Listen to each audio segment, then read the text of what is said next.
Berria FM. Berriako podcasten lista.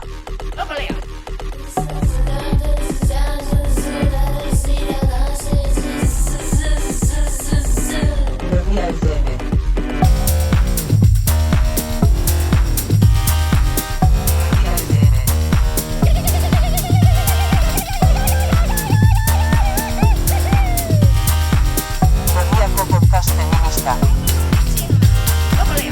Berria FM.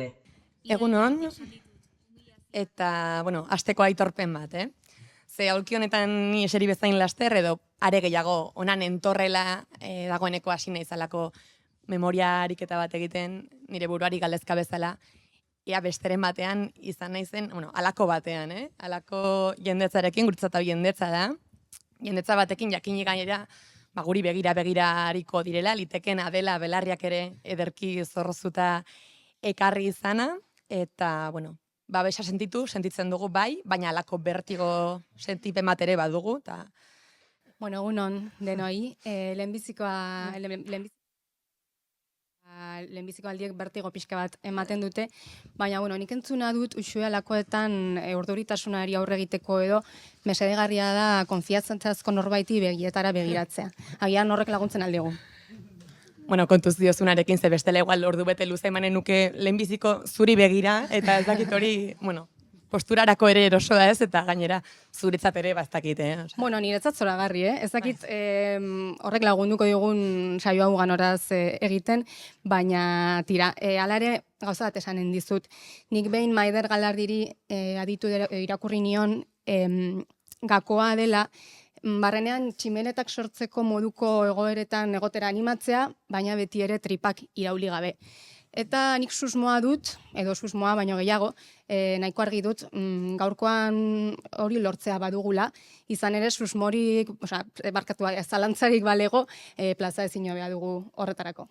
Plaza ezin hobea dugu, eta beraz, ekar dezagun gogora zein dugun gaurko plaza, ez da, komeni argitzea dakizuenez, Hezkidetza eta Pedagogia Feministen 3. Kongresuan gara gaur, Igeldon, ez dakit, podcast honek izan duen plaza ederragorik. Izan badu, nik ez dut gogoan, benetan hau kriston luxua da, eta inandi batean zuei guztiei esker da, eta parean zaituztegun guztiei ari natzaizue orain, mi esker hemen izateagatik eta ongietorriak gurera. Bestela esan da gurera, diogu, ongi etorri Berria FM-era, Berria egunkariaren podcast feministara. Memoriarik eta bakarrik ez kontuak ere egin ditut, eta gaurkoa dugu guk 44. saioa. 3. denboraldiko azkena dugu, eta bada zerbait. Bai, bada. Eta 44etako gehienak estudio barrenean egin ditugu, baina gaurkoan hemen eginen dugu, zuen aurrean, mimoz prestatutako zuzeneko saio batean, eta oso konpainia honean gainera. Saio hau grabatua eta audio formatuetan entzunen dutenentzako bai, baina zuentzat dagoeneko misteriorik ez dago, bistara dituzuelako gaurko gonbidatuak, hemen, misterioa ez diegu eskatu eskutatzeko eta gertzeko batean, nik uste gainera egitaragoan ere pistak baziren, beraz, zuentzat misteriorik ez. Ez, eta berehala ginen ditugu aurkezpenak, baina lehenik gaia biztaratuko dugu. Horretarako, ahotsaren tonua apaldu besterik ez zaigu geratzen, izan ere, gaiak hori eskatzen du, ez da? Bai, ala eskatzen du, ezinbestean, ahotsa apaltzea eta aurpegira serioago bat erabiltzea ere bai. Baina, horretarako gaude bilduak hemen, eta solasaldiaren izenburuak ere eman dizkigu aski pista, protokolo gorpuztuak komunitatean, hezkuntzan eta kirolean. Eta, horri tiraka eginen dugu azpimarra, protokolo eta gorputz hitzak elkarrien segidan daude, eta ez da kasualitatea, garrantzitsua da, protokolo eta gorputz hitzak bata bestearen atzetik jartzea, izan ere esperientziak askotan erakutsi digu, eta feminismoari ere esker ere ikasi dugu, eraso orok, edozein motatakoa izan da ere, izan hitzezkoa, izan fisikoa, beti gorputz bat duela jomugan, eta eraso bat gertatu ondoren ere hartzen diren pausuetan subjektua gorputza izaten da, eta gorputza da iragazkia ezinbestean. Beraz, gaian barneratu aurretik eta tonua hartzen joateko, eraso motaren bat pairatu duten gorputzek bizitzen dutenaren lagin txiki bat adituko dugu jarraian. Irainak jasan ditut, humiliazioak. Nik ez nuen nahi, baina berak hazia izuri arte segitzera behartu ninduen. Askotan esaten zidan, zu ez zara besteak bezalakoa. Zinetzarazi zidan ez nuela lagunen beharrik, soilik berarekin behar nuela egon. Haserretzen den aldiro Irainka hasten zait. Zakil jale, urdanga, ez dudala deus balio. Manipulazioa etengabea izan da. Sermoi feministak alde batera uzteko eskatu didate askotan. Ukituak egiten dizkit, arroparen gainetik, baina ukituak. Esan dit asko loditu naizela urten. Ni lehen ez nintzela horrelakoa. Horrela ez omen nau inork maiteko. Bortxatu egin haute. Sentiarazi dit nik ez dudala bertan egoteko eskubiderik, espazioa berea dela. Aditu berri ditugun horiek fikziozko testigantza gira, fikziora ekarri ditugu, baina ez dugu deus asmatu behar izan. Realidadeari begiratzea besterik ez baitugu. Eta gainera ipatu ez gain lagin bat baizik etzen hau, jakina beste asko ere izan zitezken, adituko genituenak. Zerrenda infinitua litzateke nahiko bagenu, hori badakigu, eta horietan zerrenda horretan kabituarazi genitzake, kaso agerikoagoak diren erasoak, edo identifikatzen zailagoak izan daitezken horiek ere bai, sotilagoak edo izan daitezkenak, baina dozenaka genituzke horren adibide, eta egiten direnak, eta pairatzen direnak. Eta kontua zer da, ezta? Eta zertara gatoz hau edo zer izateko mintzagai. Jakina denez eraso horiei erantzun behar zaie, edo alba da aurrea hartu, ez? Gertatu ez daitezen, eta esanen dugu argi askotan, lagunak edo aizpak ditugula babesleku eta laguntza, baina ohartua gara aldi berean behar dugula heldulekuak, baliabideak eta babesa emanen dizkigun oinarri bat ere batzutan, ezta? Iparrorratz izan dakiguken tresna bat bertan aurkitzeko izan ezkutua edo zauririk baldin badago baita ukendua ere. Eta aran hona zaluz egun berriz ere gure gaurko hitzgakoa, ez? Protokoloak. Violentzia dagoen edo izan daitekeen bideo horietan guztietan, gutxieneko bermeetako bat izan daitezke protokoloak. Hori esan da. Bai, eta agian hori izan daiteke gaurko solasaldia abiatzeko lehenbiziko galdera, zergatik behar ditugun indarkeria matxistaren kontrako protokoloak, ze behar ditugula badakigu, baina zergatik, baina etzazuzuk erantzun, Uxue, aurkez ditzagun behingoz gaurko gonbidatuak, lehenik eta behin nire ondoan Maribi Fernandez Roldan dugu, Donostiako berritzeguneko zuzendaria eta hezkidetza koordinatzailea. Egunon. Egunon. Eta esaguzu labur, Maribi, zuretzat zergatik dira beharrezkoak protokoloak?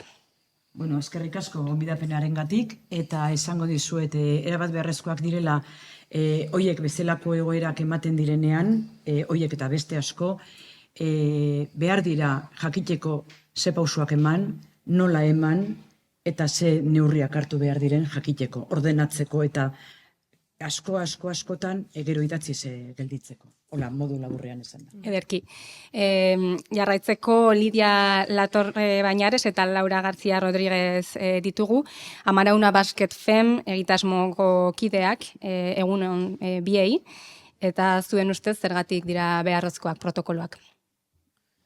Nietzat protokolo bat egoteak esan nahi du gai bati garrantzia ematen diozula, eta existitzen dela eta kudeatu behar den gauza bat dela, eta are gehiago baita protokola existitzea, baita ere lurreratzea pixkat gaia eta eraginkortasunet jardutea. Da, Nietzat. Hori da, azken finean, gure arloan, kirol arloan, kirol elemuan administrazio publikotatik esarritako protokoloak bete behar dira, baina egia da gero realitatean utzune askorekin aurkitzen garela, eta orduan protokolo horiek esan dizuen bezala besten dituzte, orduan gure helburu bat hori izan behar da, gure mugimenduarekin hor dauden utzuneak saiatzea betetzen. Bueno, ari gara pista batzuk jasotzen, gero landuko ditugun gaien ingurukoak, baina amaitzeko, Idoia Arraiza Zabalegi, emagineko kidea, ongi etorri, zu ere, eta bueno, zuretzat zergatik dira beharrezkoak. Mi esker, gonbidapenarengatik. Bueno, esan bezala eraso bat gertatzen denean, gertatuko direlako, ahalik eta gehien prestatuak egoteko eta iparrorratz bat eukitzeko, jakinda gero kasu bakoitza mundu bat dela, baina nik esango nuke edo nuke protokoloak bai, baina aurretik ere lanketa bat egon bada, formazioa egon bada, prozesu parte hartzaile baten bitartez egin badira, bestela askotan gutxirako balio dute. Badugu beraz, zertan harakatu, datozen minutu hauetan, badugu tarte bat hortarako, eta ala ere seguraski ezinen diogu denari heldu, baina badugu zertan murgildu orain solasaldi honetan, eta, bueno, hau egitugu gure protagonistak, podcast berezi honetarako luxuzko gonbidatuak, beraz, Maribi, Laura, Lidia, Idoia, eskerrik asko zuei bereziki, hemen egoteagatik, eta luzamendutan ibili gabe, hasiko gara.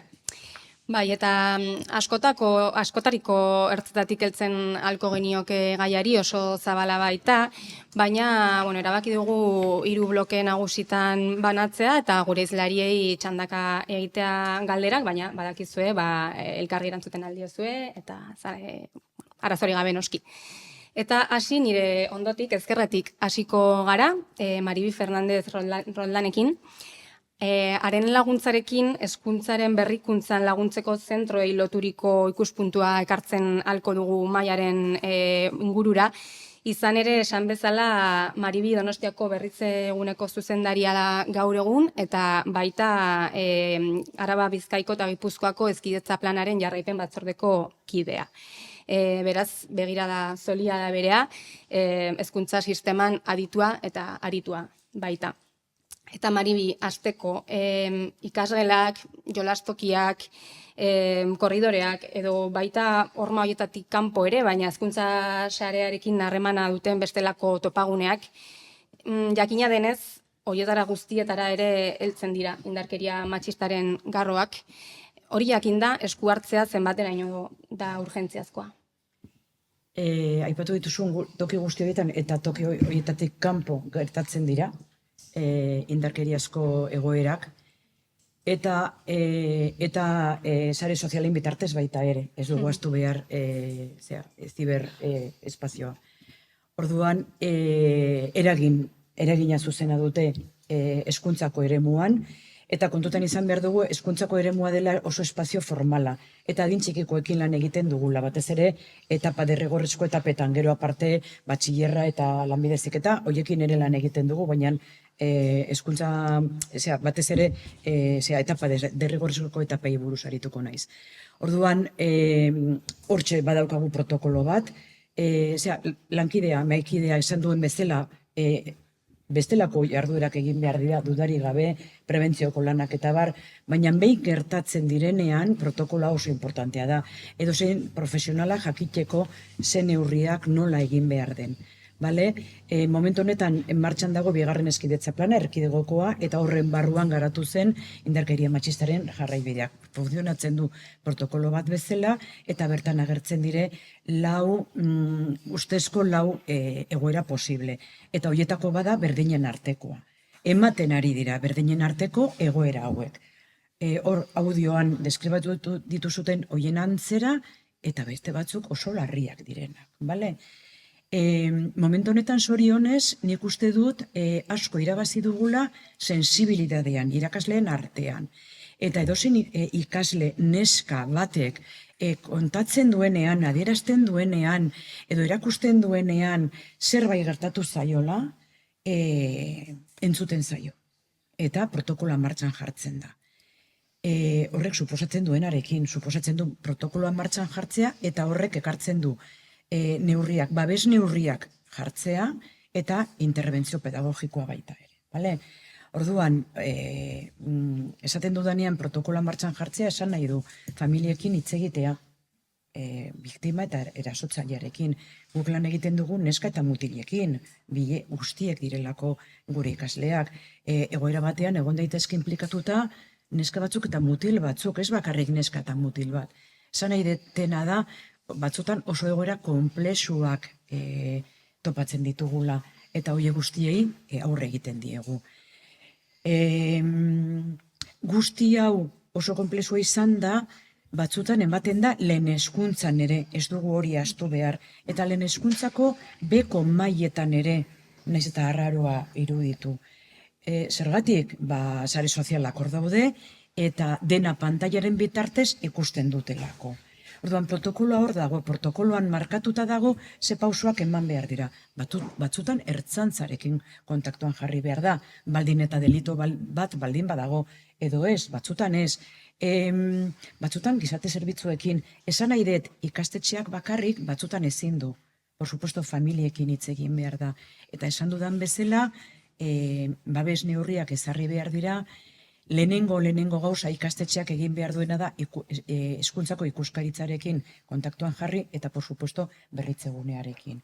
Bai, hortik aurrera, gehiena egiten dena da hezkuntza neurriak martxan jarri, biktimarekin lanketa egin eta erasotzailearekin lehen esan dudan bezala ikasle mutilak gure ikasleak direlako baita ere. Eta nahi badugu egoera horiek, indarkeria, egoera horiek ez errepikatzea, ikasle mutil horiekin lanketa bat egin beharko da. Neskekin babes guztia eta ahaldun du, baina mutil horiekin zerbait egin beharko degula uste dugu baita ere. Eta horretan gaude, gutxi gora bera, bai. Euskal Hezkuntza Sistemarako bigarren hezkidetza plana da orain martxan dagoena, aipatu duzu, 2019-2023 bitartekoa, lehenbizikoa 2013an martxan jarri zen, eta orain 3. zaudete lanean, eta plan hauek besteak beste emakumeen aurkako indarkeriaren aurrean prebentzioa, detekzio goiztiarra eta erantzun eraginkorra lortzeko mekanismoak martxan jartzea bilatzen dute. Baina jakin nahiko genuken gaurkoz, badago dokumentu horietan jasotakoak betearazteko biderik edo betetzen direla bermatzeko edo ikusteko modurik? Bai. Azteko hor bigarren hezkidetza planean, aipatu duzu 2023 arte luzatu eginda 2004, orain eta guztean gaude, eta hor 3. idazten ari gara momentu honetan, ea urrengo kasturteko lehenengo 3 hilabetean aurkezten den, eta hor formulatu ziren hezkidetzako 8 zutabeak. 7. eta 8. 7. da hezkuntza afektibo-sexuala berdintasunean, eta hori da niretzako ezinbestekoa den lanketa bat egitea prebenitzeko, dudari gabe, eta 8. da indarkeria matxistaren prebentzioa. Bi zutabe horiek bai edo bai landu beharko lirateke ikastetxe guztietan. Badakigu ikastetxe batzuetan ez direla lantzen. Hor dauden materialak aurrezkuntzatik hasita DBH bitartez, dira material didaktikoak edozein irakaslek beren ikasgaietan aurrera eraman ahal izateko. Eginda daude etapa guztiei begira, oso baliagarriak dira, eta gure mintegietan behin baino gehiagotan landu egin ditugu. Ezagutuarazteko eta irakasleek hori ezagutzeko. Esan bezala egokituta daude aurrezkuntzarako, lehen hezkuntzarako eta DBH-erako daude kokatuta hezkidetzagunean etapaka. Eta lehenengo momentotik diseinatu ziren horretarako. Bai, modu preventibo batekin lanketa hori egiteko. Hau da, ahalik eta gutxien emateko egoera hauek. Badakigu, gu gure eremuan lanketa egiten ari gara, eta gero gizartean, jendartean beste gauza batzuk gertatzen direla. Baita ere dakigu oso ondo hezkuntza eremuan gaudela eta familiek badutela rol importante bat. Horregatik saiatzen ari gara, ikastetxetan saiatzen ari dira, jarduera desberdinak antolatzen, familientzako. Oso ondo dakigu ere, askotan oso familia gutxi etortzen direla, antolatzen diren jarduera horietan. Ez dakit luzatzen ari naizen igual gehiagi, Ongi dago, ez nahiko nukenik, batetik erreskatatu zuko zeharka aipatu duzun ideietako bat, eta okeraz banaiz bestela zuzendu idazu Maribi, aipatu duzu, protokoloak behintzat martxan direnetik, biktima direnek, ez dakit, sentitzen dutela segurtasun edo babesa handixeagoa behintzat kontatzeko eta ez da, erasoak salatzeko ere ez, hori nahi nuen erreskatatu izan daitekelako neurgailu bat eragin ahalmenarena, ez, protokoloaren, edo behintzat ondorio positiboetako bat. Nik nizun aurrera begirakoei ere... Barkatu, zentzu horretan, gertatzen ari zaigu gauza bat, eta da, behin baino gehiagotan, neska batek kontatzen du ikastetxean, etxean, edo bere eremu familiarrean, kontatu nahi ez duen gauza bat. Eta ikastetxean, konfidantza giro hori badu. Eta sentitzen du, ahal duela kontatu hori gertatzen ari zaigu. Beraz, nik nahi dut pentsatu, zerbait ondo egiten ari garela hori gertatu alizateko. Horrek esan nahi luke, ez da, behintzat kasu batzuetan, kasik aurrea hartu zaiola, aurrea hartu, diot positiboki, ez da, behintzat hezkuntzan, bai, babesleko hori aurkitu dezakela, eta ez, gizartearen, toki askotan atzerago ari garela oraindik ere. Hori esan nahi nuen, bai.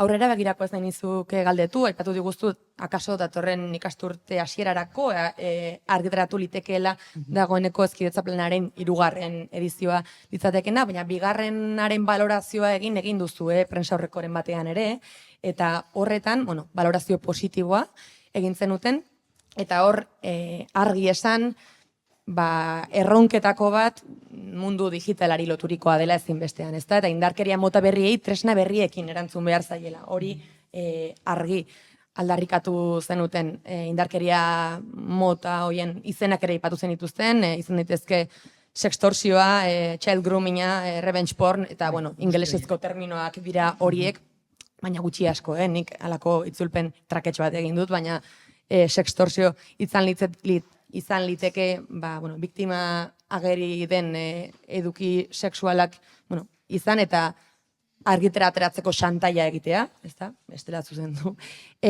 Bestea child groominga litzateke heldu batek normalean gaztea hogaden batengan edo eta interneten bidez eragin dezakeen violentzia, ez da, manipulazioa, eta revenge porn hitzak ere dioen bezala ingelesez, dena delakoagatik eta mendeku hartzeko biktimaren eduki sexualak argitera ateratzea, bide digitalek ematen dioten aukera baliatuta, ez da.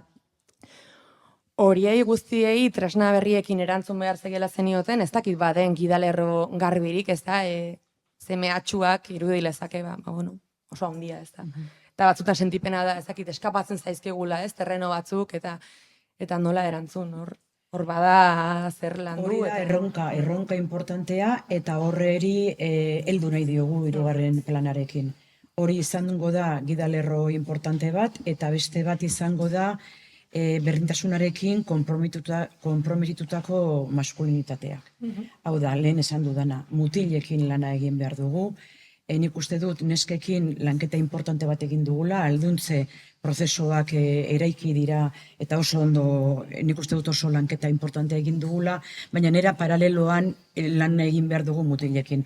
Nik uste dut, behintzat guri ikastetxetatik esaten digut, eta mintegietan askotan agertu da, mutilek ikastetxetan boikoteatzen dutela askotan lanketa egiten denean, eta horreri buelta eman behar diogula. Orduan hori izango da beste erronka potente bat. Nahi dugu izatea. Ez baita alferrik aipatzen ari azken aldian, eta larriduraren seinale, alako holde reakzionario bat orokorra, eta adintarte guztiak hartzen dituena badela boladan azken aldi honetan, eta gazteak diren, eta ondorioz ikasketa ziklo horietan direnen artean ere nabarmena dela, ez da korronte antifeminista bat badela hor, eta ari dira ohartarazten zenbait ahots, eta aipatu duzu hori, eta beitu, hau aipatuta, gaztetxoen artean nabari daiteke nolde reakzionario hau, gogora ekarreneko genituzke, gurean, Berria FM elkarrizketa egin genion Itxaso Torrekrosa sexu hezitzaileari, bera aritzen da Nafarroan hezkuntza sisteman tailerrak ematen, eta berek ere eman zigun susmo horren berri. Adituko dugu? Hor dago mundu paralelo bat, askotan heldu hori eskapatzen zaiguna, nik horrekin kriston kaina ematen ditu irakasleei eta familiei, ez garelako kontziente. Nik itxeketun duen beraiekin, jarraitzen dute benetan jende pila bat, eta ematen dieten legitimidadea da ikaragarria. Niri eskotan diskutitzen diotenik ezaten duan zerbait, entzun diotelako tiktokerreko norbaiti, eta diradin bat oso vulnerableak direnak, esponja hutsak direnak, eta dependenzia eredu saltzen dieten, nik uste oldaraldi honen arrazoi nagusietako bat, direla influencer horiek. Eta komentzitua esaten dut. Eta askotan, nik esaten dut familia epaitzen ditugu ez ikusi hori, baina igual esan behar diegu, zeren zuten ari zara. Ziberrezkidetza, akaso? Hori izan liteke segitu beharreko norabide bat? Ziberrezkidetza eta horrekin lotuta esaten da manosfera, gizonesfera, ezagutu behar ditugu euren iturriak zeintzuk diren, ezagutu behar ditugu euren diskursoa nondik datorren, jakin alizateko erreakzionarioak izan gabe nola erantzun eta nolako estrategiak izan beharko genituzken, ezta? Hortik joango gara. Hortik joan nahi dugu, bai? Eta hartzaileari buruz bakarrik ez genuke hitz egin nahi, alegia ez gazteez eta ikasle direnez, ezta jakinik protokoloaren ezarpena ezinbestean dagoela kasu honetan irakasleek hori egiteko duten, formakuntzarekin edo prestakuntzarekin. Badute edo eman zaie, behar adina formakuntza gai honetan nabilak izan daitezen, ze, ari gatzaizki eskatzen, ezta, protokoloak bete arazteko, izateko behar adina formakuntza, indarkeria kasuen aitzinean erantzuteko, baina sistemak eman ditu behar adina erreminta horretarako, edo prest dago sistema hori ere bere gain hartzeko, haiei laguntzeko? Guk daramagu denbora esente, lehenengo protokolo argitaratu zen 2022an, eta 2024an argitaratu dugu bigarren edizioa edo berrikuntza bat.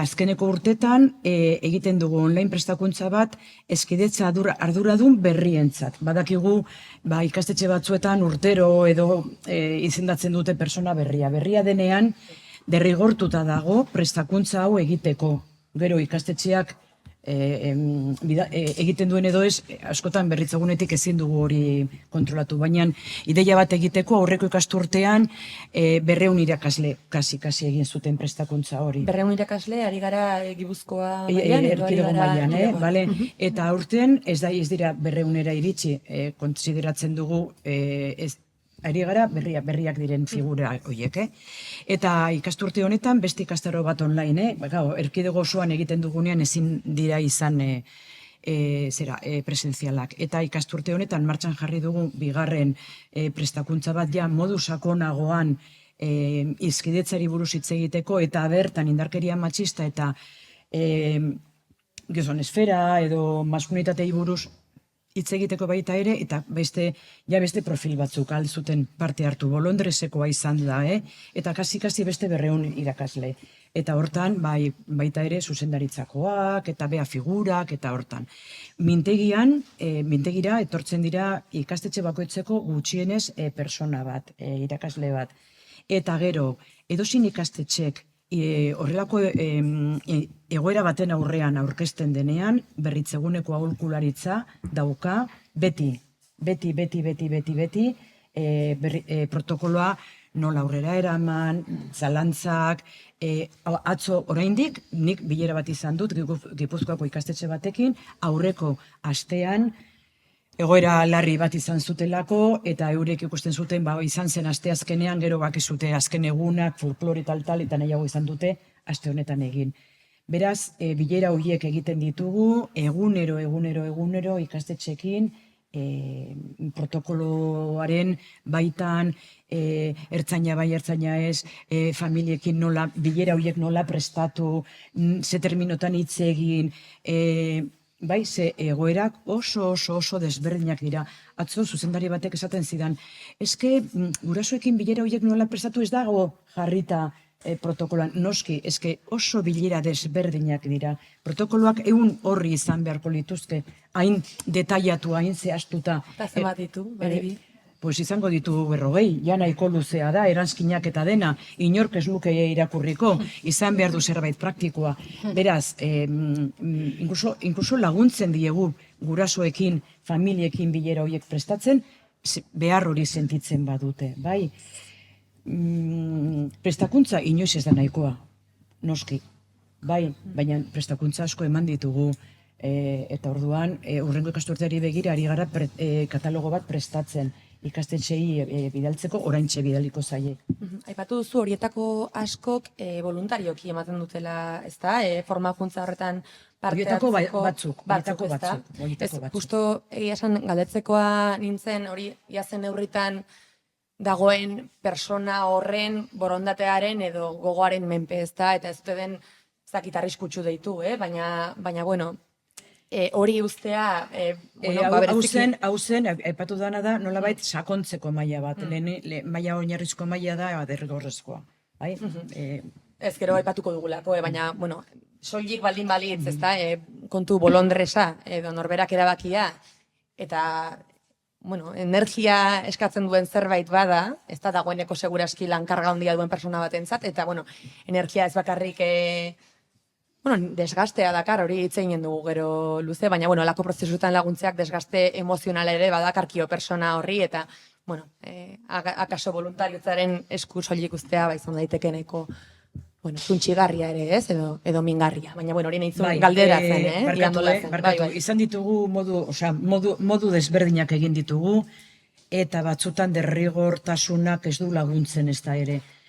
Beste formatu batzuk egin ditugunean, eta derrigorrez etortzen denean jendeak motivazio gutxi ere agertzen du. Osea, esan nahi dut... Ifrentzua badu horrek. Hori da. Osea, batzutan modu batean egin dugu, ez du ondo funtzionatu, saiakera desberdinak egin izan ditugu historian zehar, eta batzutan joaten gara aldatzenea nola funtzionatzen duen. Agian hemendik gutxira beste modu batean. Azken galdera bat nahi dizun egin, Maribi, urrengo blokera salto egin aurretik, nahiz eta aritu gaitezken, diluiturik noski, baina protokolonek 40ko, horri aldeko puruari erreparatu gabe ere. Ez dugu goratzen, baina aintzat hartzen du edo erreparatzen dio baita ere ez soilik akaso ikasleen artean izan daitezkeen violentzia adarrei, edo irakasleek gazteen ganerak dezaketen indarkeriari bakarrik ez, erreparatzen dio baita ere hezitzaile batek edo irakasle batek jasan dezakeen indarkeria horri, badago zerbait hor kontemplatuta protokoloan? Bai. Berdinen artean, irakasle edo hezitzaile batek gazte bati, familiaren arte, osea, egoera familiarrean gizonezko batek neska bati, eta baita ere eskola komunitateko edozein emakumeak jaso dezaken indarkeria. Lau egoera agertzen dira.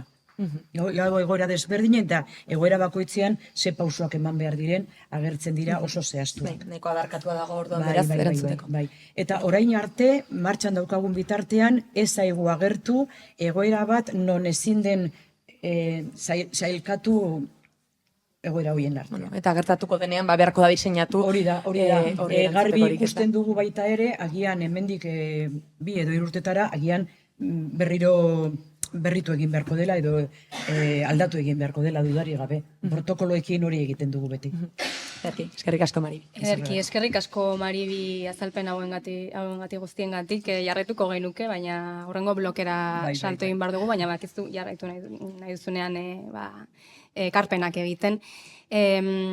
Hezkuntza arlotik kirol arlora eginen dugu salto orain, baina arloz aldatu arren ez ditugu terminoak gehiegi aldatuko, izan ere irrati albistegietan eta berdin telebistan askotan kirol blokera jauzi egiterakoan balako tonu aldaketa bat gertatzen da, esatariaren tonuan, aldarte nahiagoan aritzen dira kazetariak sarri, beti ere gustuko kirolariaren edo taldearen porrota iragarri behar ez dutenetan, baina ez gaitezen engaina, azken aldian kirolari lotutako notizia beltzak, heldu zaizkigunak, apenas egon dira lotuta kirol emaitzekin. Zuzenketa ginen dut, esan dut azken aldian, baina ez da zerbait berria, baina bai iruditzen zaigu azken urteetan zerbait pitzatu dela, isiltasun horretan eta zaleratu direla violentzia batzuk, batik bat matxistak, litekena zera da, egoera aspaldizela jasanezina, irati zubia landari ere aditu izan diogu inoiz, ezkuta litekeela zaborra alfombrazpian, baina darion kiratxa ez dela aisea jenatuko, eta horren erakusle, segidan, iazko abuztutik ona, lerroburuetan, irakurritako zenbait titular. Lointek Gernikako kirola arduraduna ikertzen ari dira adingabe bati sexu abusuak egiteagatik. Kirol entrenatzaile baten jazarpen kasua gaitzetsi du Tolosako udalak. Hondarribiko surf irakasle batentzat kartzela eskatu dute 11 adingaberi sexu abusuak egitea egotzita. Peña Atletik futbol taldeak entrenatzailea salatu du sexu erasoak egitea egotzita. Hermosoren kontrako presioak izan zirela berretsi dute Paredesek eta Puteiasek. Fiskalak berretsi du Rubialezek emandako musua ez zela baimendua izan. Beisbol klub bateko entrenatzailea zigortu dute, adingabe bati sexu erasoa egiteagatik. 18 hilabeteko izuna jarri diote Rubialezi sexu erasoagatik. Azkoiti Azpeitiako Iraurgi Saskibaloi klubak kontzientzia piztu nahi du sexu erasoen protokoloaren bidez. 13 urte eta erdiko zigorra ezarri diote Mario Lopezi, sexu eraso jarraituak egiteagatik.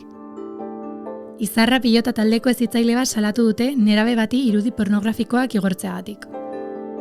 Hasi dira epaitzen adingabeei sexu erasoak egiteaz akusatutako surf irakaslea. Hondarribiko surf irakasleak aitortu du jokabide sexuala izan zuela ikasle batekin.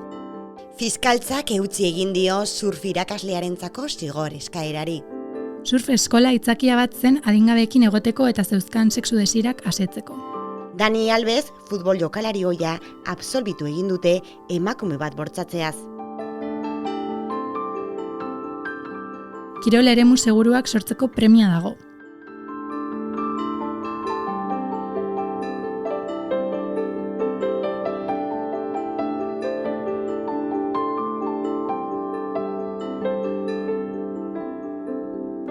Utzi dazu itxain, gauza bat esaten, abuztutik honako titularrak dira eta jakina ez guztiak. Noski. Eta, tamalez ezagunak egiten zaizkigu. Eta, hasieratik genekien hemengoak ez direla hitz samurrak izanen, violentziak askotarikoak dira, baina eskerrak erantzunak ere badiren.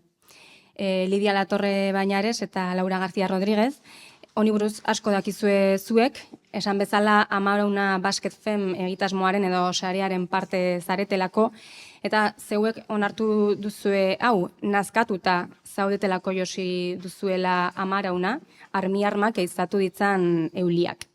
Arabako saskibaloian emakumeek eta adin txikikoek jasaten dituzten erasoak salatzeko eta hoiei aurre egiteko sortu zenuten egitasmo hau, duela 4 urte izan zen hori, 2021an, zenbateraino zen edo da itogarria egoera? Bale, eskerrik asko. Gu egia esan da, hasi ginen gure arteko elkarrizketak izanik. Azkenean, gu urtea daramatzagu saskibalean jokatzen, hau ez da gure lana, ez gara profesionalak, egia esan da, gure arteko sare bat sortu dugu, orain nagusiak izanik, gure artean jokalariak izanik, eta baita ere, nagusiak eta arerio gainera liga berdinan jokatzen dugu, eta arerio gara, kontratu ginen, egoera berdintxoak bizi izan ditugula, entrenatzaile berdinen izenak aipatzen genituela, eta elkarrizketa horietatik, orain nagusi izan dik, pentsatzen dugu, gunera bi izan da, ez geneukan erreferenterik, ez geneukan babesik, ez geneukan hori figurarik, indarkeria edo egoera deseroso bat edo bizi duzunean, orain pentsatu da ez geneukan ezer, ez geneukan informaziorik, ez geneukan baliabiderek. Orduan, orain konturatzen gara zein babesgabetasun egoeran bizi ginen. Eta ari horretatik tiraka pentsatu dugu, gainera, belaunaldi, orain nagusiak izan da, gure taldean, igual dira 35 urteko neskak, 18 urteko neskak, eta izen berdinak errepikatzen dira, entrenatzaile berdinen izenak errepikatzen dira, eta bertan jarraitzen dute, impunitate osoz jarraitzen dute, ez dagoelako, protokolo, gero itzen dugu horren inguruan, baina galduta sentitzen zara hori kontatu, zer egin, ez kontatu, orduan, impunitate hori aurre egiteko sortu genuen Amarauna. Indarkeria hori guztiek biztaratzeko, ikusteko, kontziente izateko, hori aurre egiteko eta desagerrarazteko azken finean. Esan bezala gu jokalaria gara eta hori jasan izan ditugunez, gure artean antolatu gara. Egia da, esan duzuen ez bezala duela 4 urte hasi ginela, momentu horretan Lidia ez ni ez geunden talde motorrean izango dugu, baina azkenean amarauna da mugimendu bat denontzat, eta denok parte hartu behar dugula, mugimendu hori aurrera eramateko ez duelako zentzurik. Esan bezala ez garelako profesionalak, ez gara adituak bertan, baizik eta saiatzen ari garela, pizkat ikustarazten eta indarkeria hauek desagerrarazten. Sakonduko dugu egoeran eta zigorgabetasun horretan eta protokoloetan ere, baina aurretik 4 urteotan antolatu zinetenetik egitasmoa azkarazi da eta hainbat ekintza ildo zabaldu dituzue, testigantzak jasotzeko, kontzientzia sortzeko, baliabideak eskaintzeko, eta entzun dizuegu proiektu potenteetan ari zarete lanean. Zeinetan zehazki, ze bide dituzue aktibatuta eta zertan zaudete lanean? Bai, azken urteetan esan duzuen bezala gero eta gehiago hitz egiten ari da gai honi buruz eta hori oso positibotzat hartzen dugu. Isiltarazte horrek konplize egiten gaituelako eta hori apurtzeak irtenbide bat izan daitekelako edo pausu bat. Orduan, aurten saiatzen ari garena gure helburuetariko bat da gehien bat jokalarien artean sarea sortu eta horrek egiten duena da gure artean bateratzen garenean zerbaiten kontra egin alizatea dena batera, ez? Bakoitzak bere egoerak bizi izango ditu eta ikusiko ditu, baina azkenean denok daukagula helburu komun bat, eta horretarako, adibidez, tailer desberdinak burutu izan ditugu. Lehen beste hizlariak Adriana Gutmanek esan duen bezala hezkuntza erraminta bat da, eta orduan gure artean kontzientzia hori hartzea eta gure bizipenetatik abiatzea erraminta potente bat izan daiteke. Eta tailer horietan saiatzen gara ez bakarrik gu hizlari bezala izaten, baizik eta dinamizatzaile bat moduko bat izatea, eta mahai inguru bat sortzea, ez? Denek bakoitzak bere esparrutik edo bere klub, bere ikastetzetik egoerak plazaratzea eta denon artean irtenbide desberdinak bilatzea.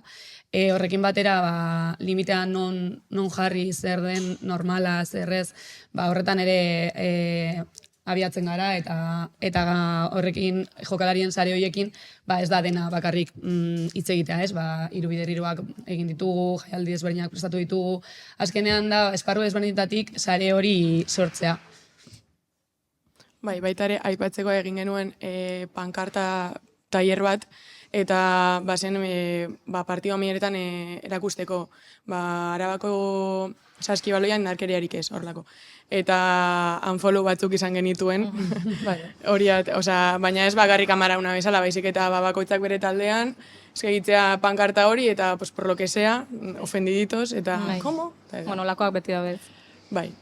Eta gero, indarkerien aurkako, zelai bat margotuko dugu indarkerien aurkako gai horrekin, auzolanean aritzen gara ere askotan, eta hori, sinisten dugu antolaketa horretan parte hartzen. Pentsatzekoa da, aurrez rol hau inor betetzen ez duelako antolatu zaretela zuek, utxune bat betetzeko, baina paradoxikoa da, edo bada bintzat araue uste bat, izan ere legera jo dugu, eta hauretan erabeak babesteko lege organikoak jasotzen du kirol entitatek zenbait bete behar dituztela arlo honetan, 3 zehazki, babesa emateko ardura izanen duen pertsona bat izendatu behar dute, entrenatzaileek eta adingabeekin egunero harremana dutenek arlo honi dagokion prestakuntza egina izan behar dute, eta horrez gain entitate hauek protokolo bat izan behar dute funtzionamenduan, landua eta jakinarazia. Errealitatea ordea zein da? Bai, esan bezala, zuk aipatutako lege hori LOPIBI legea da, eta administrazio publikotatik lege horiek ezartzen dira, baina gero egia da jarraipena egitea ez dela errealitatean hutsune handia dagoela horretan, ez? Lehen Maribi kontatzen zuen bezala, hezkuntzan bidea oso argia da, ez? Zerbait dagoenean protokolo aktibatzen da eta figura desberdinek parte hartzen dute, biktima babesteko eta baita bertan parte hartzen duten guztiek babes hori sentitzeko. Gure kasuan hori ez da existitzen, badago protokoloa eta garrantzitsua da egotea, lehen esan bezala izendatu behar delako, indarra eman behar zaiolako gertatzen den horri, baina gero betetzerako momentuan bai daudela indarrean klub eta ikastetxe bakoitzak bere figura izan behar duela, LOPIBI arduraduna, baina normalean izan daiteke,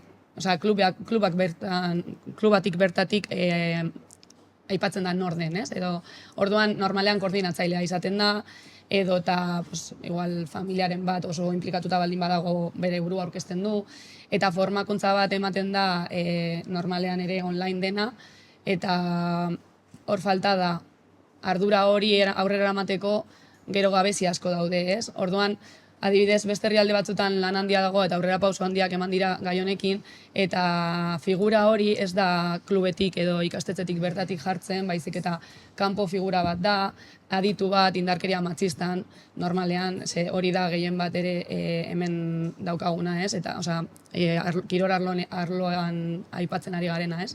Eta orduan, kanpo eragile hori, adibidez, salvaguardia izena daukate, eta pizkat izan daiteke hezkuntzarekin konparatuta berritzegunek daukaten figura hori, ez? Jarraipen estua egin dezaketela ikastetxe konkretu batzuei, hemen ere klub batzuei, eta alde batetik horrek babesten gaitu, eta bestetik ere klubean parte hartzen dutenek babes hori senti dezakete, ez? Nora jo, ze aholku izan zerbait gertatzen denean, eta biktimentzat bidea asko errasten du ez izatea zure koordinatzailea batzutan inkluso berarekin izan dela, ez? Jasandako egoera hori.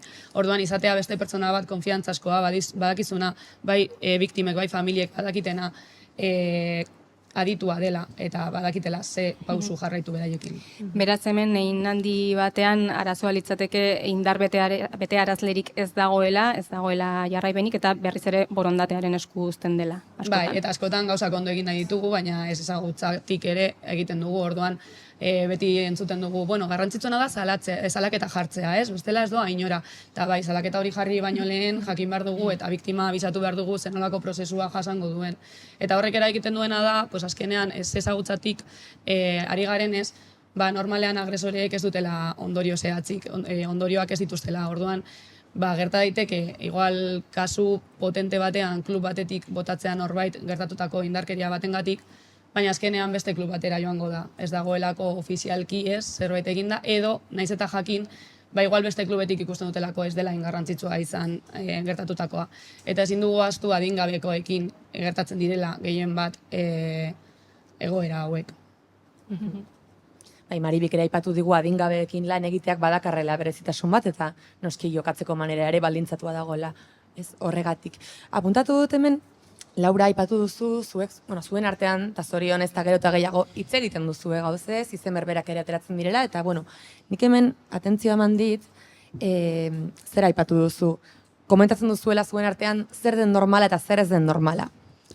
Eta ez dakit horrek izan dezakeen ikustekoa, batzuetan kirol munduan bereziki igual, muga batzuk ez dakit aixeago zeharkatzen diren. Alegia batzuetan eman dezagun entrenatzaile batek, entrenamenduak gidatu ez ezik, entrenatzen dituen horiekin eman ditzake beste ordu asko eta asko, ez? Eta alakoetan baita zakete jai giroan ere, edo baita beste, intimoagoak izan litezkeen alako giroetan. Ez dakit hor normala zer den ez den horretan ere bereziki erreparatu behar ote diogun. Klar, arazoa da kirola eremu ez formal bat dela. Berez, ez da hezkuntzan gertatzen den moduan, aurkitzen ditugula hori zuzendari bat, irakasleak, berez kirola normaltzat hartzen ditugu, normalak ez diren gauzak, edo ohikotzat hartzen ditugu, adibidez, hezkuntzarekin alderatuta, guk ez dugu inoiz pentsatuko irakasle batekin parranda bat botatzea, WhatsApp bidez hitz egitea, alkohola medio egotea, hau da, denboraldi amaierako afari bat botatzea, baina adingabeekin, horrelako gauzak supernormalizatuta ditugu, eta hori, ez genuke pentsatuko irakasle batekin hori egitea. Orduan, hori da arriskutsuena, arriskua duena, zuk esan duzuna azkenean. Ohiko etxartzen ditugu, gero baitare lan egiten dugu bost indarkeri motekin, ikerketetan oinarrituta daudenak, diela indarkeria psikologikoa, indarkeria fisikoa, sexuala, kontaktuarekin eta kontakturik gabe, eta gero arduragabekeria edo negligentzia esaten dena, eta horiek dira bostak. Gero igual aipatuko ditugu edo nahi duzu horlain. Psikologikoa izan daiteke hori mugak edo limite horiek argi izateko.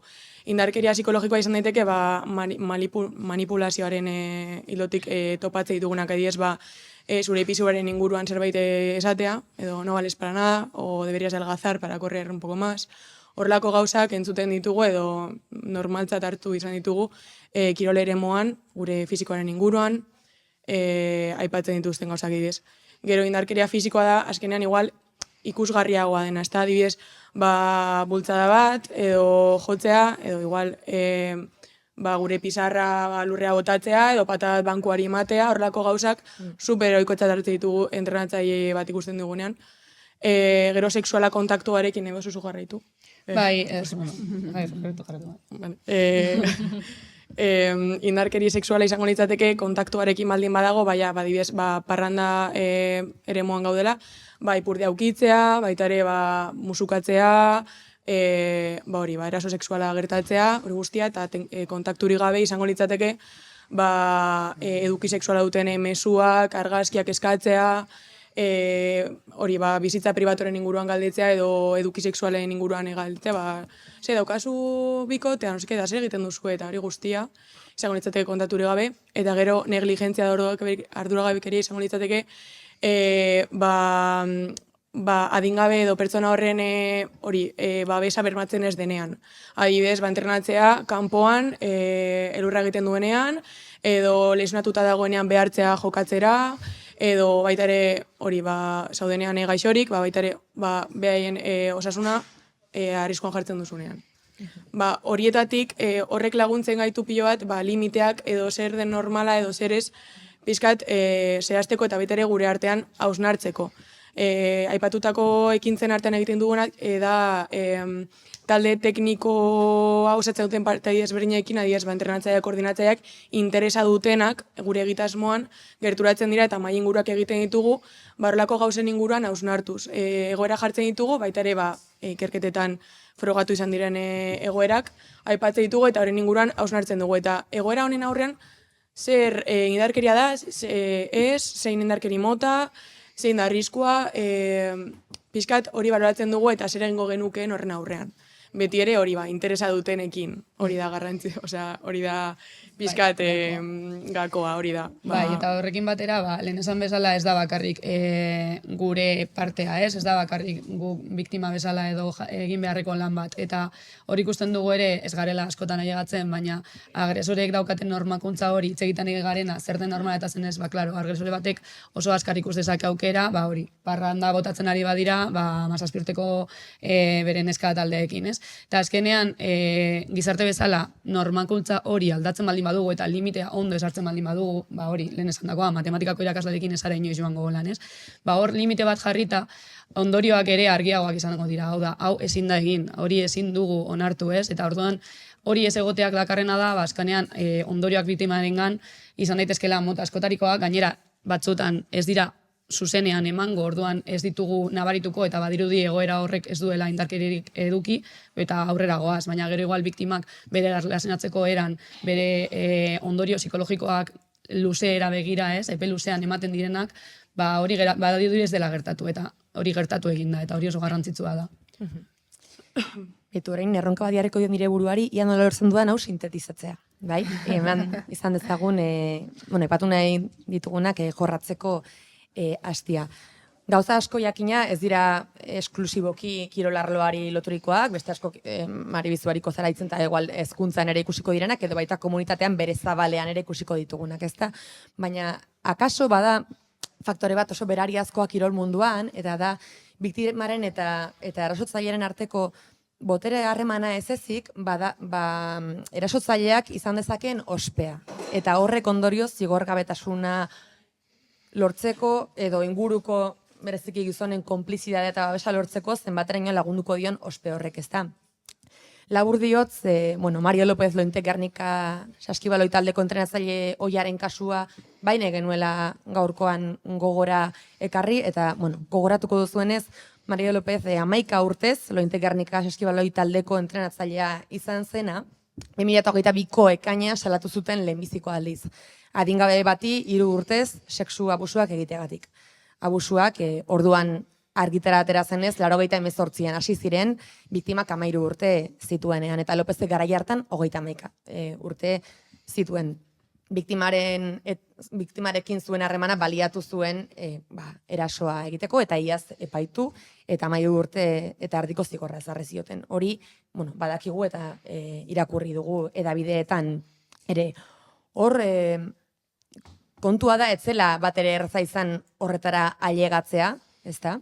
Entrenatzailearen zigorgabetasunari aurre egitea lortzea etzen bat ere erraza izan, eta esaterako gogoan dugu, sare feministak zenbait bilera izan zituela Lointek Gernikako zuzendaritzarekin, taldearekin, ezta? Eta horietan, klubak, halako argudio zalantzagarri bat ematen ziren, esanez, zailtasunak izanen zituela maila horretako entrenatzaile bat ordezkatzeko. Ez? Hori gogora ekartzagun ze asko, ez da bakar. Horrek erakusten duzu babestuen. Galdera zera da, nola egin dakioke aurre horri, daukaten babes hori, ze kasu hontan protokoloak ez du zertan, eta hori badakigu, protokoloan ez du zertan deus ziurtatu. Eman dezake babesa, baina ez ziurtatu. Ze eraso apairatu dutenei, ari gatzaizki esaten edo behintzat aukera aurkezten, badutela aukera salatzeko, gaizki sana ausartzeko aukera badutela, edo ez egiteko, baina badutela, baina ez ote da etxigarria biktimarentzat ikustea salaketa eginik ere, eta planto eginik ere gerta daitekela alakorik, ez? Guztiz, eta behitu zenbatera, egin den salaketa hori ere, zenbat urtez pairatu izan den, eta ez bakarrik momentuan emandako sexu eraso horiek, gero denboran luzatu dena, jarraitu behar duzula entrenatzaile hori ikusten, eta, bai, alde horretatik.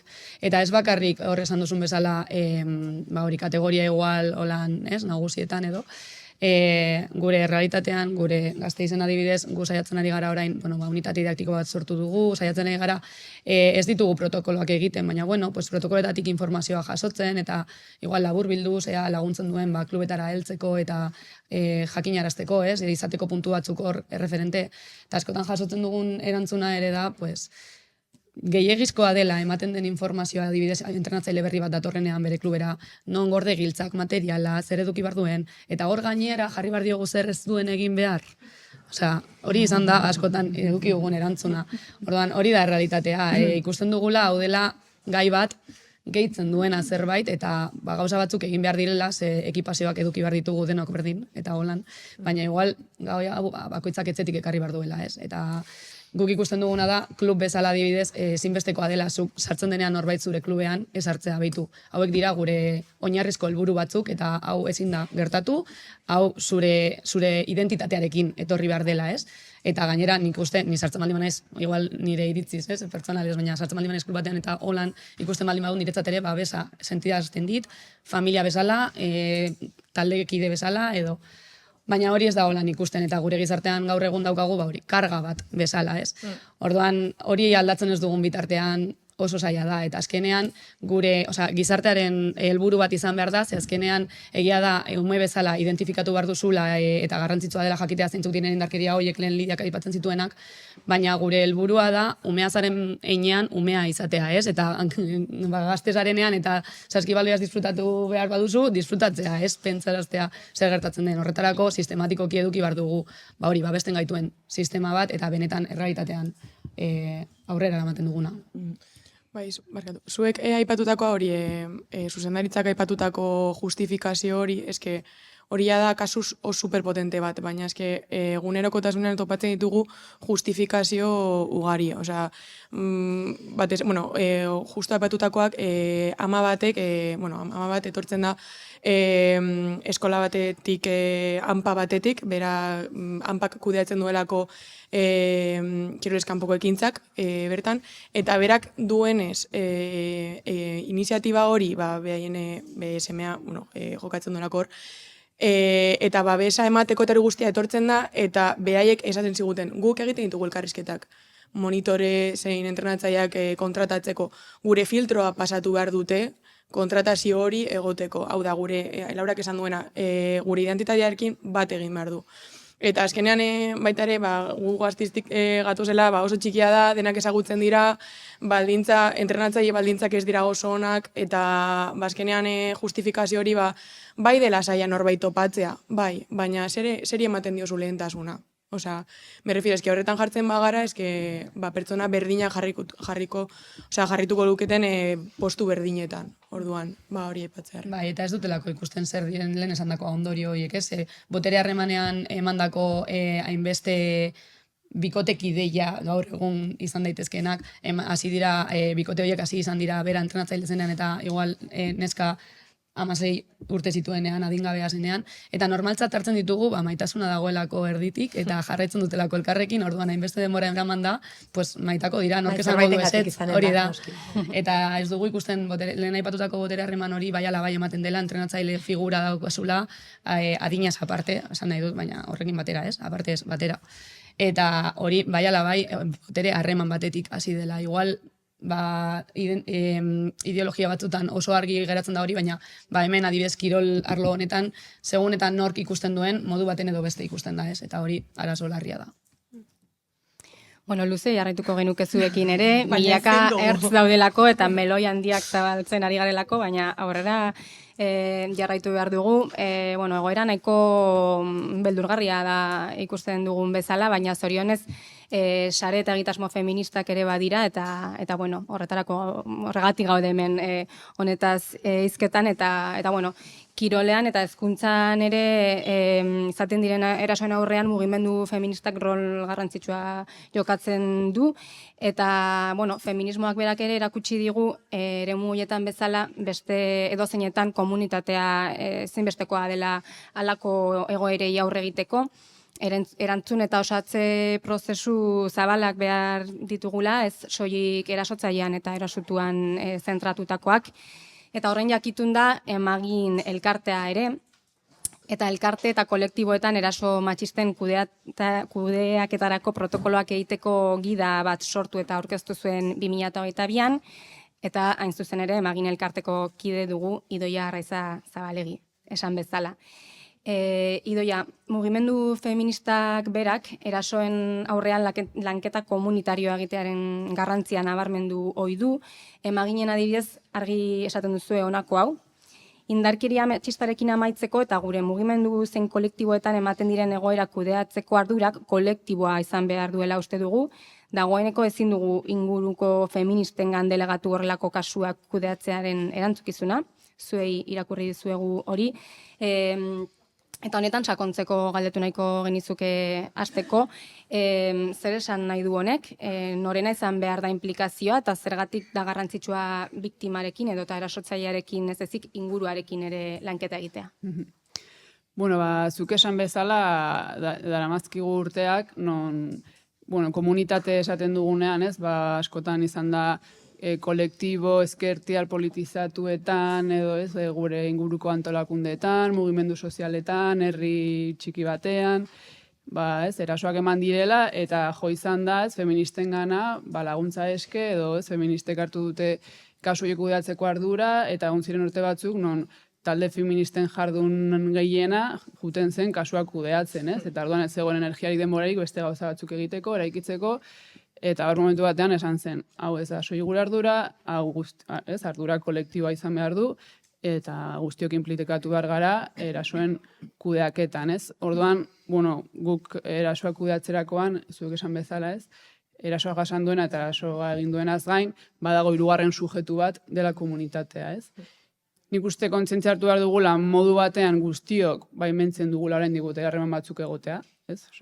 Batzuk izango dira konplizeagoak beste batzuk baino, baina, jendartean guztiok ematen digu botere gehiago pertsona batzuei beste batzuei baino, orduan zentzu horretan guztio dugu ardura bat, eta gero erasoaren inpaktua ere ez dela soilik erasoa jasan duenarekiko, ez? Inpaktua ere batzutan da komunitate osarekiko, edo komunitatearen parte batekiko, edo kolektibo horretako emakume guztiekiko, orduan esku hartzeak ere ulertzen ditugu hiru subjektu horiekin, ez? Landu behar direla, eta baita ere komunitatean batzutan igual lanketak egin behar direla, espazio bat eskaini, Esan bezala, elkarte eta kolektiboetan gertatzen diren eraso matxistak taldean kudeatzeko protokoloak sortzeko gida osatu duzue, emaginen, zerk erakutsi zizuen tresna hau sortzeko beharra zegoela edo zer neurritan detektatu dituzue zailtasunak erasoen aurrean erantzuteko gure inguruko elkarte eta kolektiboetan?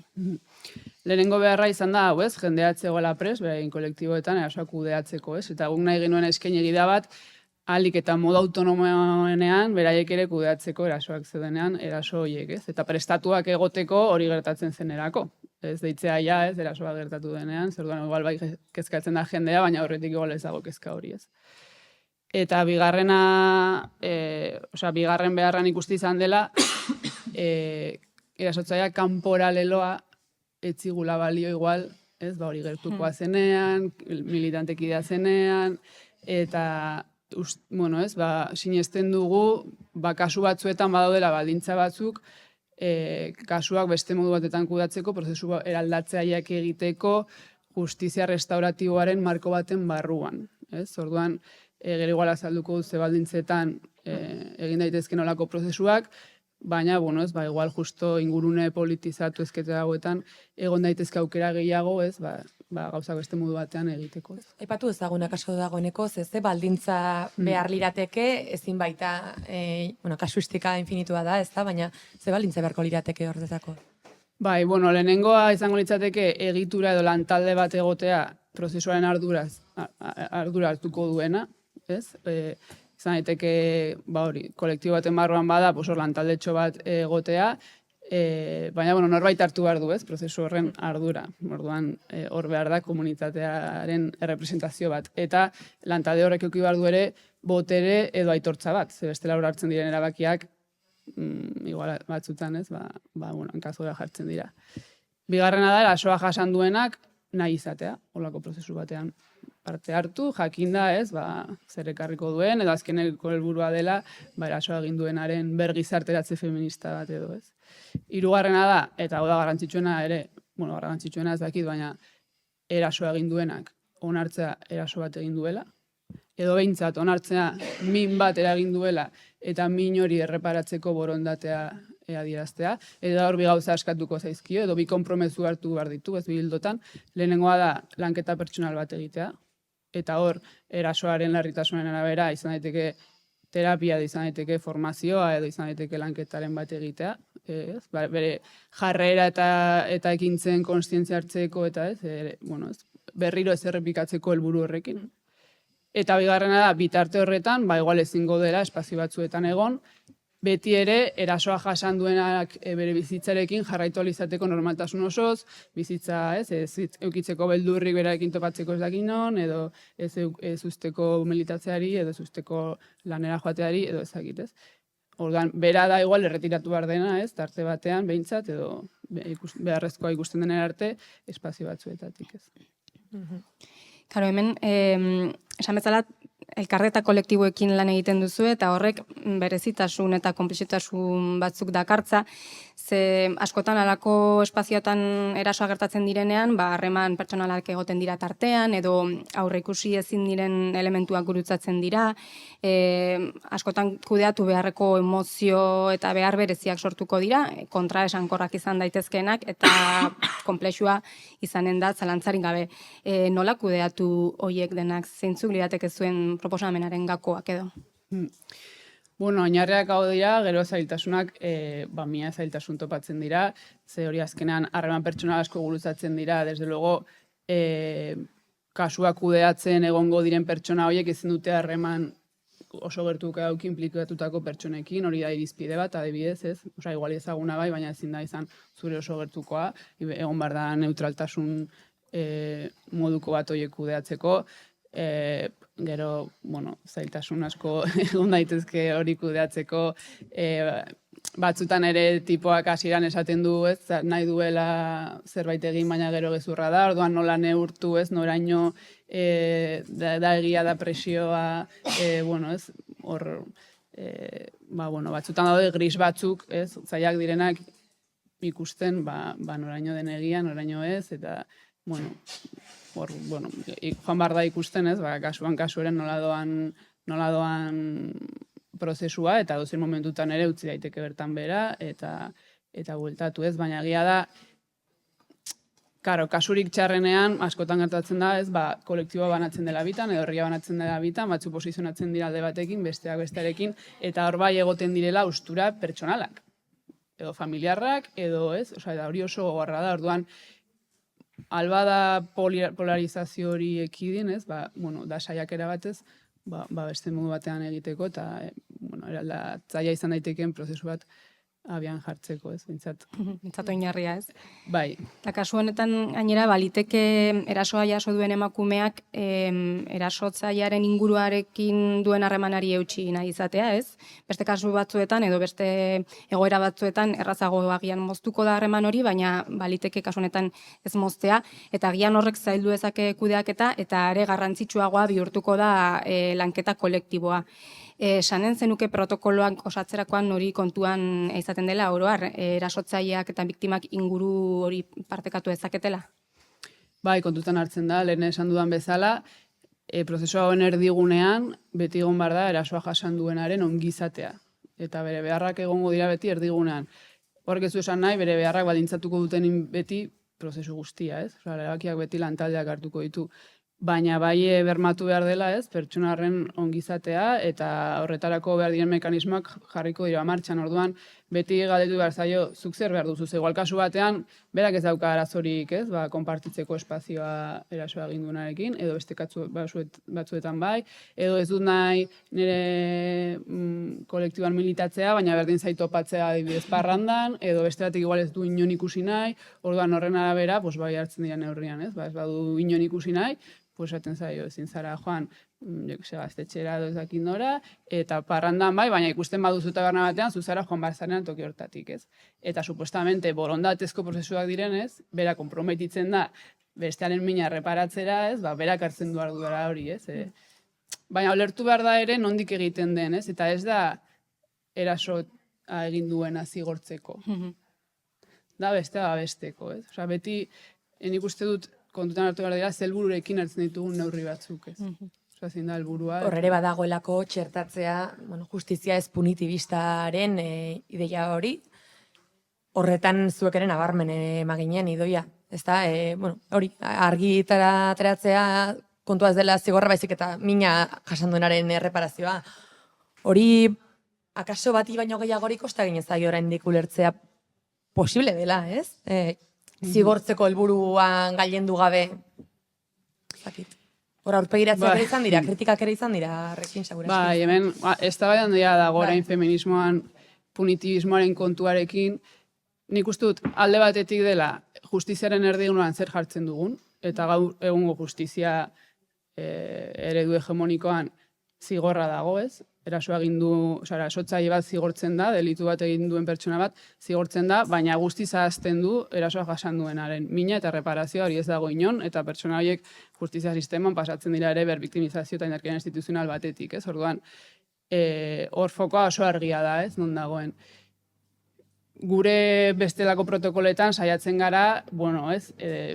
Mina jasan duen pertsonen ongizatea edo erdigunean egotea, eta hor jartzen dugu fokoa, ez? Baina gero eta erasotzaiekin zer. Eta hor daukagu, galdera ikur handi bat, ez? Oraindik. Zakigulako ondo, zer egin, ze beste historia asmatu, ez? Eta nik proposatzen ditudan prozesuak dira hori oso baldintza konkretuetan, ez? Non benetan pertsona horrek konpromezu edo ardura bat hartzen duen, eta hori oso kasu gutxietan egin daiteke. Hori esan nahi du beste neurri guztiak punitibista direnik, nire ustez ez da ere. Osea, erdigunean erasoa jasan duenaren duintasuna, erreparazioa eta ongizatea badago, batzutan igual hartu behar dira beste, ez? Ezagita autodefentsa ministraren baitan egon daitezken bestelako neurri batzuk, eta netzat hori ez da punitibismo hori ere argi utzi nahi dut, ez? Baina bai uste dut, asmatu behar ditugula, aukera dauden kasuetan, prozesura aldatzaileak, osea, benetan azkeneko helburua bada, eraso bat berriro ez gertatzea, eta entrenatzailea bestela joango bada, beste nonbaitera eta egingo badu berdina, ez gaude berez, ez, jendarteara aldatzen ari, orduan, nik uste pentsatu behar ditugula ere, komunitatetik, ez, lehen ere Guzmanek esan du, igual estatutik ezin da dena egin, ez, igual komunitatetik saiatu gaitezke beste justizia eredu bat sortzen, ez, bueno, ni optimista izan nahi dut. Eta ongi dago gainera solasaldian, ja, alabe harrez ondarrera iritsi behar dugun honetan, esperantzara ere, ez da, zuzentzea begira da zergatik, ez, ja, aski, miseriazko egoerak baditu gure inguruan, eta hemen izan ditugu izpide izan behar direlako noski, baina, esperantzarako di hori ere idoia. Zalantzari gabe komunitateak salbatu ditzala, edo lortuko dugu aldaketarik hori dietxi dadin. Bai, bloak hau ere hemen itxi beharko dugu, baina gomendioa emaginen gida horri begiratu bat botatzeko, ez baduzu ezagutzen, ze benetan oso interesgarria da. Eta, bueno, gure tartea hemen utziko dugu momentuz, orain galderetarako tartea zabalduko dugu, zuei emanen dizuegu hitza. Baina agian, bitartean guk ere galdera bat eginen dizuegu, edo proposamen bat, haien galderak pentsatzen dituzten bitartean edo, zuek ere pentsatzeko olako titular bat, gaurkoa borobiltzeko, edo bakoitzak nabarmendu nahiko lukeen esalditxo bat botatzea, aurrera begira, baikor bukatu nahi baduzue bai, bestela ere ongi egonen da. Batzutan ezin da. Bai, beti ezin da. Baina, bitartean pentsatu eta ea galderarik dagoen, zuena da hitza. Eta Leire gure lankidea hor dago mikrofonoarekin, ala baritz. Vale. Bai, apa. Kaixo. Komentatu zuek nola Araba mailan funtzionatzen zuen, nahi nizuen galdetu ea ezautze zuen beste elkarten bat, adibidez, Gipuzkoan edo zuen lan antzeko aitauna. Ez. Berez badaud, adibidez Araban guk badakigu badaudela, ez dakit nola saldu, erakundetatik edo datozenak ere, adibidez badago zure taldekoak gara, dara matzala gu baino asko urte gehiago. Eta uste du oso beharrezkoak direla. Guk uste falta dena dela hori, errealitatera jaistera hori, ez? Hori badagola hor, baina gero gu jokalariak izan garenean, suposatzen dut bazegoela, baina ez genekien, ez? Ez da llegatzen berez informazio hori gure errealitatera, jokalarien errealitatera. Horregatik esaten genuen igual hezkuntzan sistematikoki dagoela ja jarrita eta bidea badagoela eta eragina duela. Baina gure kasuan geratzen da hutsune handiak, ez dakigu den azkenean hori ez formala denez edo zeinek sortu dezakela klub bat, ez? Eta borondate osoz, eta oso ondo dago jendeak aurrera egitera horrekin, ez? Baina gero igual ez da llegatzen informazio guztia, bai familietara, bai jokalarietara, lurreratzea hori.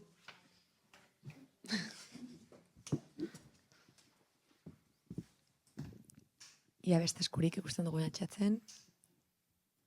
Asko ikusitetu buruarekin baietz, nik uste askotan galderako zirela barrenean, baina ez dugu gehiagi ez dutu nahi jendeak gero itzanen dira. Beitu badago. Berez, eskerrik asko hemen egoteagatik eta parte hartzeko. Gipuzkoaren aldean, zure taldeokoak gara, nik uste nahiko instituzionala dela, ni bai erabiltzen dut aukera, behintzat zabaltzeko ere, eta eredu bezala, baina ez daukat oso argi nola egiten duten gauzak. Bai aurten argitaratu dute beste bideo bat, eta nahiko feminista da, nire ustez. Eta gero ere, adibidez, bai, naiz eta ez naiz oso salea futbola aipatzeko, baina berez Real Sociedadea bai hasi ziren, aspaldi, jokokei programarekin, eta nik uste dut hauek nahiko pioneroak edo izan ziren, ontaz, eta, gaur egun erabiltzen ari da futbolen arteko klubeak erabiltzen ari da. Baina, nik uste dut azkeneko bultzada izan da Lopibiarena, alde batetik ondo ikusten dut, beste aldetik pentsatzen dut beste gol bat sartu dugula mugimendu feministari, baina, ea posiblea den ere Lopibi hori pizkat ikuspegi intersekzionala eta por supuesto, feminista izatea, baina hau ez dut oso ondo ikusten, kirol eremuan pasatzen ari dena, baina, badaude referentzia batzuk, Bizkaian badaude beste talde bat lan egiten ari dula kirol eremuan atletiktik ere aterata, baina, ni ikusten ari naiz, eta ni hasi naiz orain dela gutxi lan egiten hortaz eta klub desberdinekin, eta bai nabaritzen dut klubeko, batzuk bai gogua ikusten dut tresnak eta formakuntza eta sensibilizazio hori jasotzeko goguan, baino bestalde ere oso tresna gabe sentitzen dute. Gero egoera baten aurretik hartzeko ardura eta hori guztia, ez? Eta ez dakite nola izan daiteke, agian igual zuek planteatu duzuna, igual pertsona bat, edo pertsona batzuk, ezagutza gehiagorekin egotea koordinatzaile bezala, dakit, herrietan klub eremuari begira, edo mankomunitateko koordinatzailea, edo probintziaz behintzat, eta hezkuntza bezala mintegi horiek edukitzea, eta haiek ere bez hori edo haien arteko ezagutza ere pizkat komunitario izatea, izan daiteke igual aukera bat. Baina ez dakit hori ari dira ja martxan jartzen edo ez, uste dut ez, baina, ea hori ezagutzen debe badezu, edo emaginetik igual entzun dezue zerbait, ez dakit, hortaz. Osea, berez, Laurak lehen aipatu duena da, beste herrialde batzuetan bai probatu dela eta ondo funtzionatzen duela salvaguardias figura hori, justo zuk deskribatu duzuna, bada pertsona bat klube edo ikastetxetik kanpo lan egiten duena, eta igual eremu baten hori erantzun kizuna duena, eta ziurtatzen duena, gauza batzuk bermatzen direla, entrenatzen formakuntza, jarraitasun bat dagoela. Baina baita ere, nik ere ikasi dute urte honetan, ni egon naiz Bilbon ikasten eta orain bueltatu naiz Gasteizera eta hasi naiz talde berri batean, nire ikastetxekoa. Eta abenduan edo ikusi genuen testigantza bat atera zela, gure entrenatzaileari inguruan, eta karo, eske guia nagusia gara, eta ez dugu espero koordinatzaileak mugimendurik egingo duen orduan, gure artean egin genuen, eta hori aipatu zuen lehen, zingarrantzitsua den, gure artean hitz egitea, erabaki berdin bat nahi izatea, taldearen batasun hori bermatzea, eta guztiok gauden ados, horrelako gauzarik ez ditugula onartuko orduan, guk hartu genuen erabakia, eta berarekin hitz egin genuen, eta bota genuen. Eta baita ere entrenatzaile horrek entrenatzen duen adingabe talde bat. Orduan, azkenean, naiz eta figurarik ez izan, egon beharko litzatekela, baina baita ere boterea duela edo garrantzitsua dela gure artean, kontzientzia hori piztea eta erabakiak hartzea, eta baina beharrezko izango litzateke, norbait egotea hori bermatzen. Titularrak eskatuko izkizuego, da itxiko dugu honekin, osaldia. Bai. Igual, amaieratik hasiko gara. Ez izateagatik lehen. Nik esango nuke justizia feminista herritik eraikitzen. Komunitatetik eraikitzen. Ederra. Guk esango genuke azkenean saskibaloia espazio seguru bat izateko gizarte aldetik aldaketa bat behar dugula. Bueno, ni optimista naiz por naturaleza, orduan nik uste dut pauso importanteak ematen ari garela horlako espazioak daudenean. Baina erabat ados, Osea, gizartea eta komunitatea behar dugu benetan, aurre pausoak emateko. Zoragarri, ideia hoiekin hemen utziko dugu. Gure lau izlariei, Idoia Raiza Zabalegi, Laura García Rodríguez, Lidia Latorre Bañares eta Maribi Fernández Roldán. Mi esker, gaur gurekin izateagatik eta zuen ekarpen aberasgarri guztiengatik plazera izan da, zuek entzutea. Mi esker noski Hezkidetza eta Pedagogia Feministen 3. Kongresuari gu gonbidatzeagatik eta Leire Migueli bereziki gu hain ongi zaintzeagatik. Eta izaskuni eskerrik asko, egon dela horreten gabe itzulpena egiten guk hitz egiten genuen bitartean. Xuxurlatxe gina da atzeko hori. Eta eskerrik asko zuei guztiei hain adi entzuteagatik. Mila esker. Eta, egonen gara ben barna. Mila esker.